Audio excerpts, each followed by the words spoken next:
बातमी ठाण्यातून ठाण्यामध्ये झाड पडून एकाचा बळी गेलेला आहे। ठाणे आरटीओ कार्यालयाबाहेर झाड कोसळलं।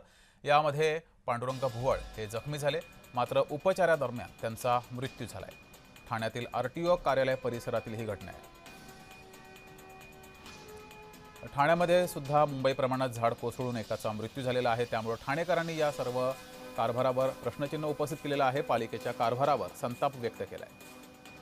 अधिक माहिती घेऊया, आपले प्रतिनिधी कुणाल बोहिटे आपल्या सोबत जोडलेले आहेत। कुणाल, मुंबईमध्ये झाड कोसळून मृत्यू झाल्याच्या घटना घडल्या, मात्र ठाण्यामध्ये सुद्धा ही पहिली घटना घडलेली आहे। त्यामुळे ठाणेकर नाराज झालेले आहेत। त्यांनी पालिकेच्या कारभारावर संताप व्यक्त केलाय।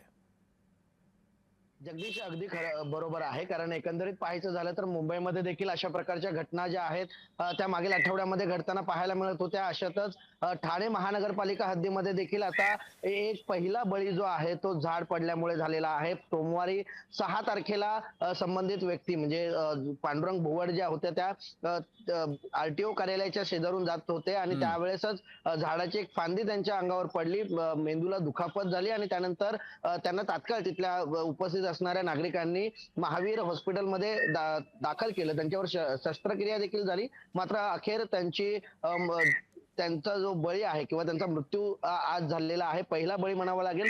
महापालिकेच्या अधिकाऱ्यांना खडे बोल तर उपमुख्यमंत्री एकनाथ शिंदे यांनी सुनावलेलेच आहेत, मात्र आता येत्या महानगरपालिकेच्या महासभेमध्ये देखील हा विषय घेतला जाईल आणि मृत पांडुरंग भुवड यांच्या कुटुंबियांना काही मदत मिळते का हे पाहणं महत्वाचं असणार आहे। ठीक आहे जगदीश, कुणाल, तुम्ही जोडलेले राहा।